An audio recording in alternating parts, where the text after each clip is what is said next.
Good afternoon students. तो कैसे आप सब।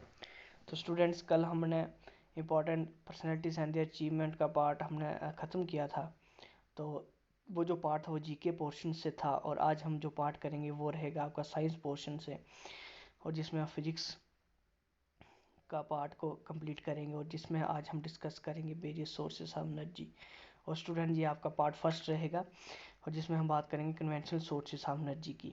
और कन्वेंशनल सोर्सेस में ऑफ एनर्जी में हम आज बात करेंगे कोल की, और मैं आपको डिटेल में करवाऊंगा कोल के बारे में।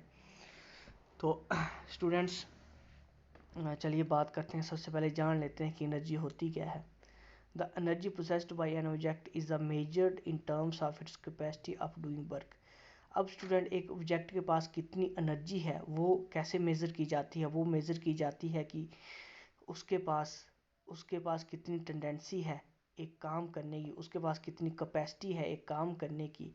तो उसके बेसिस पे उसकी एनर्जी को हम मेज़र कर सकते हैं।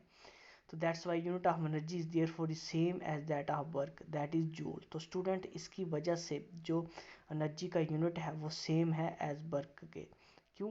क्योंकि आपको पता है कि एनर्जी जो है वो डिपेंडेंट किसके ऊपर करती है, वो करती है डूइंग वर्क के, काम के ऊपर वो डिपेंड करती है। तो इसकी वजह से जो एनर्जी का यूनिट है जूल, वही वर्क का यूनिट भी है जूल। ठीक है। तो स्टूडेंट्स अब बात करते हैं नेक्स्ट पॉइंट की, the 1 joule is the energy required to do 1 joule of work. तो अगर स्टूडेंट आपको 1 जूल ऑफ वर्क करना है तो आपको कितनी एनर्जी चाहिए, आपको चाहिए 1 जूल। ठीक है students. Large unit of energy called kilo joule. Students आपको पता है कि स्मॉल यूनिट होते हैं, लार्ज यूनिट होते हैं, क्योंकि जब किसी चीज़ को आपने लार्ज क्वांटिटी में मेज़र करना होता है तो वहाँ पे लार्ज यूनिट का इस्तेमाल किया जाता है। तो स्टूडेंट्स जो एनर्जी का लार्ज यूनिट है वो है किलो जूल। तो 1 किलो जूल जो होता है वो होता है 1000 जूल्स के बराबर। अब नेक्स्ट पॉइंट की बात करते हैं। It is scalar quantity because it does not have any direction. तो स्टूडेंट्स मैंने आपको बताया था कि स्केलर और वेक्टर क्वांटिटी क्या है। अगर किसी को नहीं पता वो मेरे पुराने लेक्चर देख ले, वहाँ से उसका जो कंसेप्ट है वो क्लियर हो जाएगा about scalar and vector quantities. तो स्केलर क्वांटिटीज़, अब इसको हम स्केलर क्वांटिटी क्यों बोलते हैं, क्योंकि इसके पास कोई डायरेक्शन नहीं है, क्योंकि बेसिकली इट्स ए मेज़र। तो स्टूडेंट ये मेज़र है, ये काम को मेज़र करता है, जूल्स में करेगा, किलो जूल्स में करेगा, लेकिन ये आपको डायरेक्शन नहीं बताती, एनर्जी डायरेक्शन नहीं बताती। इसकी वजह से हम इसको क्या बोलते हैं, स्केलर क्वांटिटी बोलते हैं। तो स्टूडेंट अब बात करते हैं कन्वेंशनल सोर्सेज ऑफ एनर्जी के बारे में।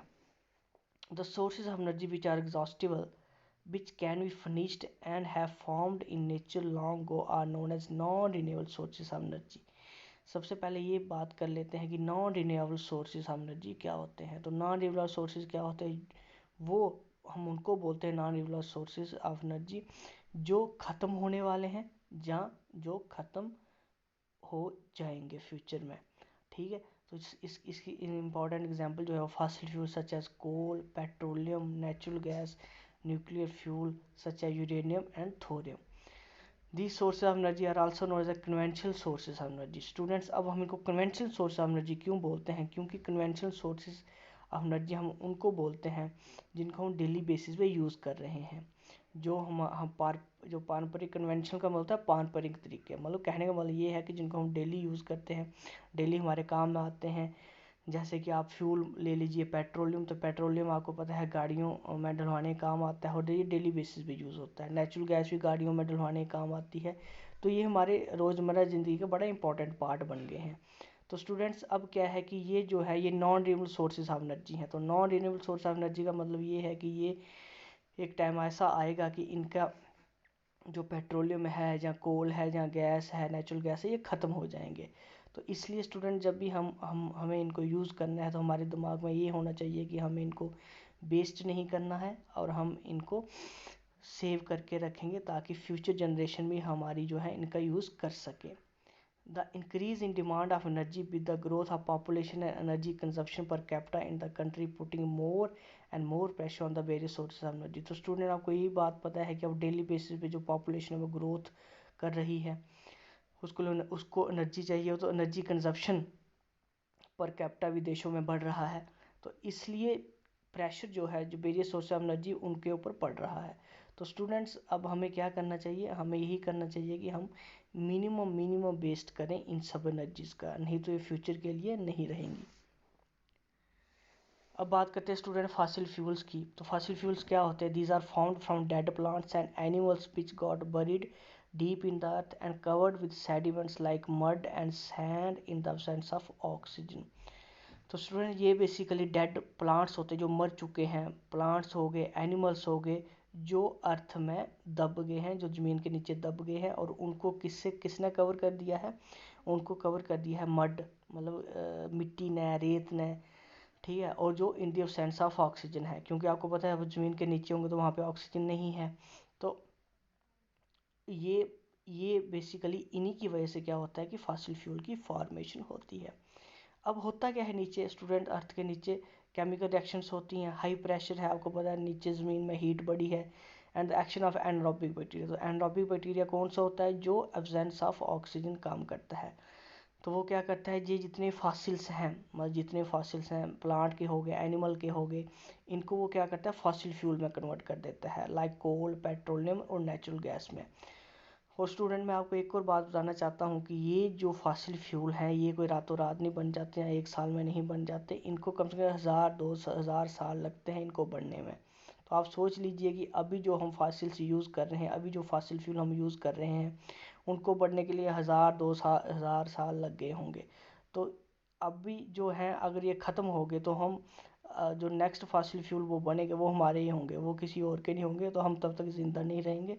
तो स्टूडेंट आई होप कि आपको ये सब अब आप ध्यान में रखेंगे कि जो जितने भी फ्यूल्स हैं लाइक कोल, पेट्रोलियम, नेचुरल गैस, आप इनका यूज़ जो है बड़े ध्यान से करेंगे। अब बात करते हैं कोल की। तो coal has been used as a source of energy for many century. तो स्टूडेंट आपको पता है कोल जो है बड़े सालों से यूज़ किया जा रहा है। Its deposits are found on and below the surface of earth. अब ये कहाँ पाए जाते हैं? ये पाया जाता है ज़मीन के ऊपर और ज़मीन के नीचे। और अब बात करते हैं थोड़े से फैक्ट के बारे में। India is the 4th largest coal reserves in the world. तो इंडिया जो हिंदुस्तान जो हमारा देश है, हमारा देश जो स्टूडेंट ये चौथे नंबर पे है कोल रिजर्व्स में। और India is the second largest producer of coal in the world after China. तो स्टूडेंट इंडिया जो है सेकंड लार्जेस्ट प्रोड्यूसर है कोल का चाइना के बाद। अब जो इम्पोर्टेंट स्टेट्स हैं जो जो जिसमें मैक्सिमम कोल होता है वो कौन कौन सी हैं? झारखंड आ गया, उड़ीसा आ गया, छत्तीसगढ़ आ गया, वेस्ट बंगाल आ गया, मध्य प्रदेश आ गया, तेलंगाना आ गया और महाराष्ट्र आ गया। तो student Jharkhand is the largest coal producing state in the country. और जो झारखंड है स्टूडेंट इसमें लार्जेस्ट कोल प्रोड्यूस होता है। आइए बात करते हैं कोल की कंपोजिशन की। तो student coal is a mixture of compound of carbon, hydrogen and oxygen. तो कोल जो है वो किसका मिक्सचर है? वो मिक्सचर है कौन से कंपाउंड का? कार्बन का, हाइड्रोजन का एंड ऑक्सीजन का। और इसमें student small amount of nitrogen sulphur compound are also present in coal. तो इसमें स्टूडेंट छोटी मात्रा में नाइट्रोजन और सल्फर भी प्रेजेंट होते हैं। अब बात करते हैं टाइप्स ऑफ कोल की। तो स्टूडेंट बेसिकली जो कोल होते हैं वो 4 तरह के होते हैं। सबसे पहले पीट में स्टूडेंट 27% क्या होता है? कार्बन कंटेंट होता है। लिग्नाइट इसमें होता है 28 से 30% कार्बन कंटेंट होता है। फिर बिटुमिनस इसमें 78 से लेके 87% कार्बन कंटेंट होता है। फिर एंथ्रासाइड 94 से लेके 98% कार्बन कंटेंट होता है। तो स्टूडेंट जिस कोल में ज़्यादा कार्बन कंटेंट होगा, जिसमें हायर कार्बन कंटेंट होगा, वो एनर्जी ज़्यादा डिलीवर करेगा। और वो एनर्जी ज़्यादा डिलीवर करेगा तो स्टूडेंट उसकी जो सुपीरियर क्वालिटी होगी वो ज़्यादा होगी। तो coal is with higher carbon delivers more energy. कहने का मतलब ये है कि कोल में जिसमें हायर कार्बन होगी वो ज़्यादा एनर्जी डिलीवर करेगा। Peat is the most inferior quality of coal while anthracite is the superior quality of coal। ये मैंने बता दिया क्यों?